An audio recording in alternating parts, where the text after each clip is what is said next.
tim penyidik Kejaksaan Tinggi Nusa Tenggara Timur telah menetapkan 16 tersangka. Dari 16 tersangka tersebut, yang telah dilakukan penahanan oleh tim penyidik adalah sebanyak 13 orang, sementara yang belum dilakukan penahanan adalah sebanyak 3 orang dengan inisial ACD. Kenapa yang bersangkutan belum dilakukan penahanan? Karena kita tunduk dan patuh kepada rezim perizinan bahwa penegakan hukum itu tidak boleh dilakukan dengan cara-cara melanggar hukum. Sehingga atas pertimbangan itu, maka yang bersangkutan telah ditetapkan sebagai tersangka, namun belum dilakukan penahanan. Yang kedua adalah PWS inisialnya.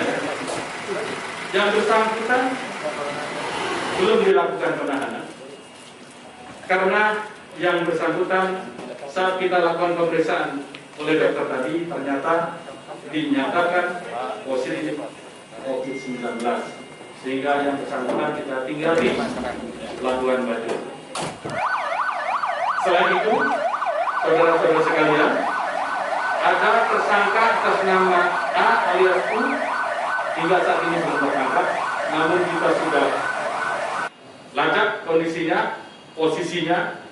Yang bersangkutan sedang ada di suatu tempat yang tim saya saat ini sedang berusaha untuk melakukan penangkapan. Saudara-saudara sekalian yang saya hormati dan saya banggakan, bahwa tindak pidana korupsi di Labuan Bajo, Manggarai Barat ini, penyidik menetapkan 16 tersangka tersebut adalah orang-orang yang dianggap paling bertanggung jawab terhadap peristiwa dugaan tindak pidana korupsi tersebut. Dan penyidik telah menemukan 2 alat bukti minimal, yaitu sebagaimana diatur pada pasal 183 KUHP.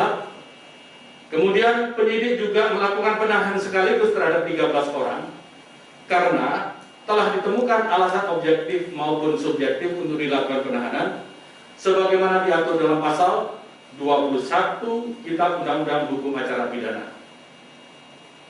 Sebagaimana ketahui oleh rekan-rekan sekalian, bahwa tim penyidik telah melakukan pemeriksaan terhadap 102 orang saksi. Kami juga telah melakukan pemeriksaan terhadap 5 orang ahli yang sangat berkompeten terhadap